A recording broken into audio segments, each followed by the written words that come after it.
Hello, my name is Sirte Pihlaja. I come from Shirute. We are a customer experience agency. I also come from the happiest country on earth, Finland. Finland has been selected as the happiest country for 3 years now in a row. Many of my fellow citizens are not quite sure if this is the happiest country, and I guess that's why the most well-known Finnish export product in customer experiences is called Happy or Not.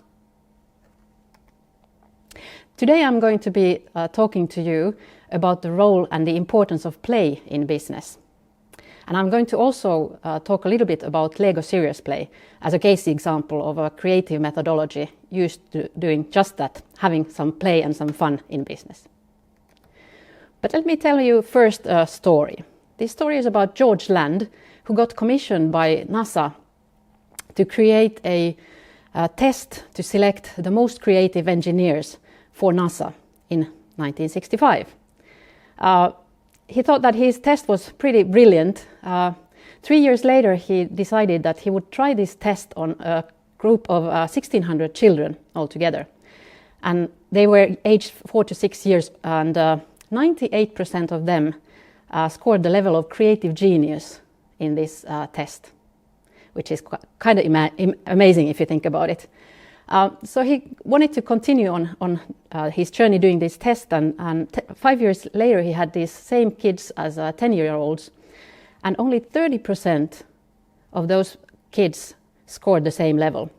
So he was starting to wonder what was going on here, and again another 5 years later he did the same test again with these same children, and now only 12% of these kids were deemed measurably creative.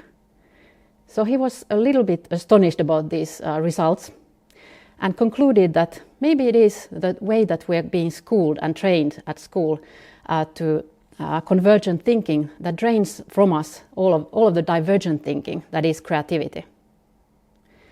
And he has later on proved his point, to an extent at least, by doing this same test to a bunch of grown-ups, over 1 million adults, who all scored in this test, only 2% of them on the genius level. So it was quite an amazing result.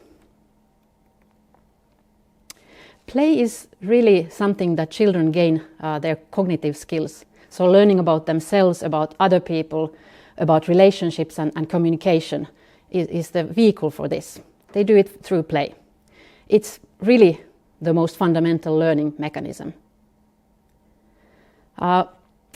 It's also said that you learn better when you play, because learning through play is something that happens spontaneously. And when you try out new things, we always construct new knowledge, and it happens effortlessly when you are doing it through play. And that's something that we should all be thinking of as customer experience professionals. How do we create new knowledge and do it in as simple way as possible?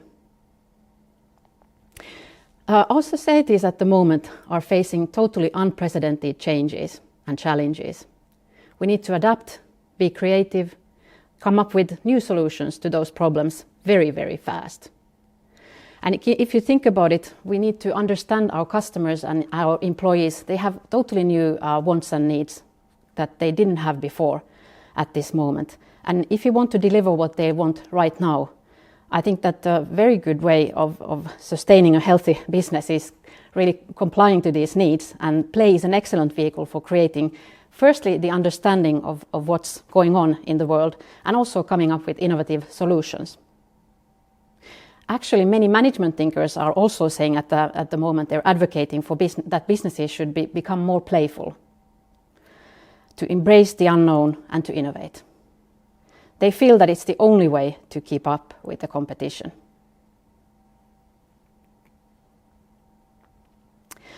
Well, more play can also bring about a new wave of valuing other people and relationships, supporting each other in business. It also brings lower levels of stress, a healthier personnel, and helps engaging your employees. All these are signs of a forward-looking company. And all these positive effects, in turn, are bound to propel your business growth, your profits, and your success. I believe that people in general, employees in particular, need to be happy so that they can care about delivering happiness to others. Because when you feel good inside, you're much more likely to help others. You cannot have great customer experiences if your employees are not feeling good. So pay attention to your employees. Mihaly Csikszentmihalyi is a pioneer in the study of happiness. Play is often associated with happiness and joy and having fun. And this scientific study of happiness, Mihaly Csikszentmihalyi insists that happiness is not something that just happens. According to him, you should really think that it's not enough to be happy to have an excellent life. The point is to be happy while you're doing things that stretch your skills and that help you grow and fulfill your total potential. He is also the man behind the term flow. We all know what flow means. It's depicting a state of pure satisfaction where you find yourself fully immersed in what you do and doing something that requires your creative capabilities. And indeed, it takes significant planning and preparation while setting suitably demanding challenges to yourself and others. How can flow then transform businesses? It's very vital in that because it can help you in a mode of total concentration, enhances your productivity and also enhances creativity. It is said that you can do in 1 hour what most people take a whole day to do in some cases. Play is not the opposite of work. Boredom is. Stuart Brown, a famous psychiatrist and MD who has been doing a lot of research into play, is in fact saying that play is like oxygen. It's something that we realize only once when we're deprived of it and it goes missing, that unappreciated until it's missing. So play is something that is very important to all of us. Creative thinking, on the other hand, is a critical capability. We need to find it within ourselves to adapt and solve problems and be more creative and innovate things.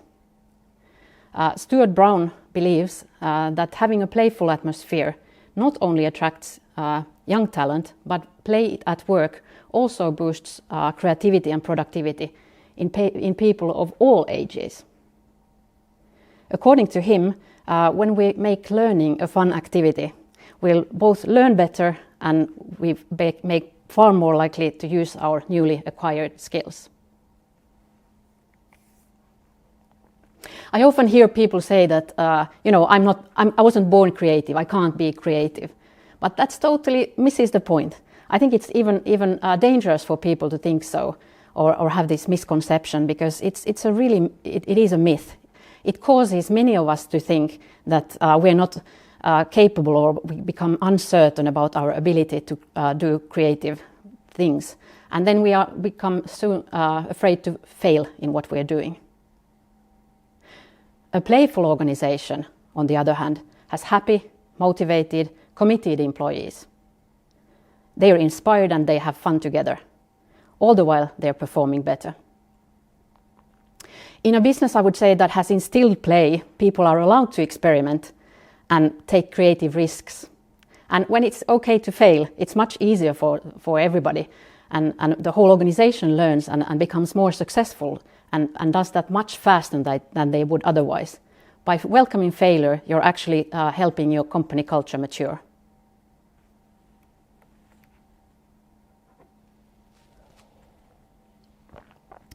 Play also helps us connect to people around us. At work, this means that even the most introverted within us find it much easier to approach others because they're playing. And then they might actually give something out of themselves that they wouldn't have otherwise, and find similarities between themselves and their colleagues. Plato, the famous Athenian philosopher, has said that you can learn more about a person within an hour of play than a year of conversation. And I have come to see that that's very much the case. Many times we've had these Lego Serious Play workshops. I've had clients come to me after the workshop and saying that, hey, I didn't know that guy. That we didn't know that he was that clever inside of him, because he never utters a single word. And now he was playing with us, and we learned all these new things about him and how he thinks. Common goals and objectives set by the rules of organized play also help teams become more aligned and more united. It gives them like an increased sense of belonging. And the team grows stronger and closer together. And conflicts also get resolved quite swiftly when we're having common elements of play in our everyday work. So instead of having a depressed and stressed workforce, which is, by the way, a prime reason for lost productivity, organizations can enjoy workers who find their flow effortlessly. They become productive for the company. And in a company culture that advocates for play, people feel refreshed, energized, and learning and creativity get a totally new boost. We want to facilitate change through play and a culture of experimentation. We believe that play has an essential role in business, as it puts you in the right mindset and allows you space to think differently. It's really just that. It helps you become more creative. And the need to introduce more creativity in an organization is very vital to its well-being. But what if your company doesn't want to, or cannot afford to invest in all of these renovating of the business premises? Like the likes of Google and whatnot, where they're installing playgrounds and slides and everything. Well, I have good news for you. To become playful, an organization, and to build a creative environment, you don't really need to go into the footsteps of the giants. You can play seriously, and in that case, it's something that is not about external facilities. It's very much about the ways of working. So in essence, the only thing where you need to invest is between your own ears.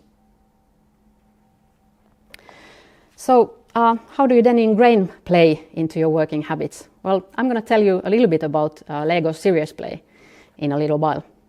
So get ready. But first, I want to make a point. I loved Simon Sinek's book and his presentation about starting with why.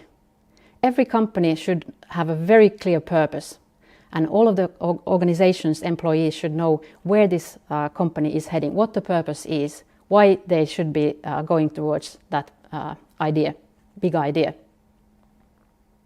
And they should also have accepted or decided that this is something they want to work for. So find your why and make sure that your employees know what your why is. Also, something that I have been personally thinking about a lot lately is that I have been for more than 25 years in digital media. And I believe, as Amber Case, who is a cyborg anthropologist, that we are really surrounded by all of this digital in our lives nowadays, now more than ever. And we're starting to be enslaved by our devices, whether it be laptops or mobile devices or the like. So I wanted to take a step back, or should I actually say a step forward, because I wanted to go all analog, all in, and play with Legos. So those analog bricks. I think that you need to have a creative methodology to think differently than everybody else, because that's the only way of creating really customer experiences, employee experiences, people experiences in general that differentiate you from everybody else. So Lego Serious Play, it's something that gives a new language to make better people experiences. So I think that quite a few of you have played with Legos in your childhood.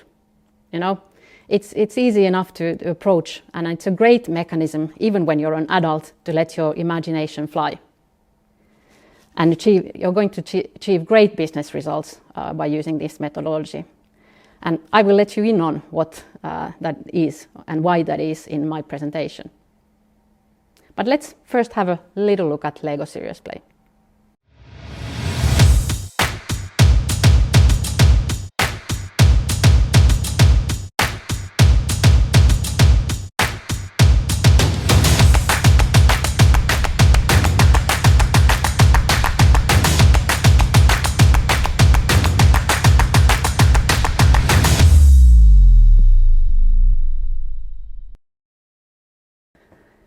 LEGO decided in the 1990s, mid-1990s, to create this methodology for themselves. Why? Because they were on the brink of bankruptcy and they needed to do some business changes really fast. And they wanted to do them in a more creative way than people or organizations usually do. So they actually commissioned two academic professors, Johan Roos and Victor Bart, to help them with this endeavor. And these guys, they helped come up with a very solid academic theoretic background to what LEGO Serious Play is today. And in the 2010, LEGO decided that they open sourced this methodology for everybody to use. So LEGO Serious Play, what is it? It's not something that where you're constructing the world as it is now, but it's rather something where you're taking an idea that you have and you construct your model out of Legos and then explain and do storytelling around those models. And doing and acting this way, you will actually bring about new value and add best perspectives to your stories. It's also been said that LEGO Serious Play is a catalyst for change. A change that is, well, sometimes quite chaotic, and big changes. We're also having some pretty important challenges right now. The world is pretty complex around us. So enter LEGO Serious Play. Legos can be used to create concrete images of the world as we see it. They help in building an overview and a shared understanding, and also to come up with common goals within the team or the project or the organization as a whole, which then leads us to a pretty easy implementation phase. Because everybody's already bought into the culture and identity of what they have been discussing. LEGO, when they created this methodology, came up with 4 applications. The first one was, of course, about strategy, because that was their most urgent pressing issue. But quite soon they realized that, as the saying goes, culture eats strategy for breakfast. They needed to have an application to really take hold of their culture and how do they transform their culture so that they would actually lead their organization towards the strategy that they had decided. And then came 2 applications about real-time identity for employees and for the organization as a whole. And then the Beast. That application has quite a funny name, but it really is about things and ideas that we're surrounded right now. It's about big changes. It's about mergers and acquisitions. It's about disruption. So it's a very advanced application of LEGO Serious Play. And then since 2010, many proficient LEGO Serious Play facilitators have come up with their own LEGO Serious Play applications. Ours is called CXPA, and it's meant for creating better people experiences, whether it be customer, employee, partner, or candidate experiences. And there's a lot of different things that you can use LEGO Serious Play for. This is just a short excerpt of the things that I have come up and done with my clients with LEGO Serious Play. But mostly I would say that in people experience development, it's very important that you can use it for customer journey mapping, for personas, for customer journey management, even customer experience strategies. How does a LEGO Serious Play workshop then move forward? Well, we first begin with a skills building part where we are actually learning the language with everybody. So people build these small models according to the instructions they get. But then comes the challenges part where the facilitator tells everybody that this is what you need to build, this is the question, this is the challenge that has been posed, please build your own models. Then everybody builds their models, they gather around their tables within groups, and everybody gets their turn to explaining their models. And then comes the part where everybody comes and gathers around the common model, which is created from the individual models. So it's a shared model. And then another round of play is around agents. So these are things that are added around the common landscape model, where they affect this landscape somehow. So even though agent makes you think about a person, it's not necessarily people.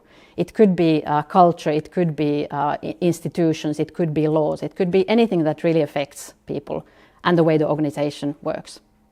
And then scenarios is really about the play. You get to play the different scenarios that happen and play different future scenarios. So that's the fun part, where you can easily decide whether or not these things are going to affect your business as a whole. And you don't need to reiterate in real life. So the most important advice I always give to people when they arrive at a LEGO workshop or LEGO Serious Play workshop is don't think, just build. It's the most important thing. Give really your mind the space to do things differently. So to conclude, I really wish that we all find within ourselves the 5-year-old who we used to be and unleash that potential that we all have.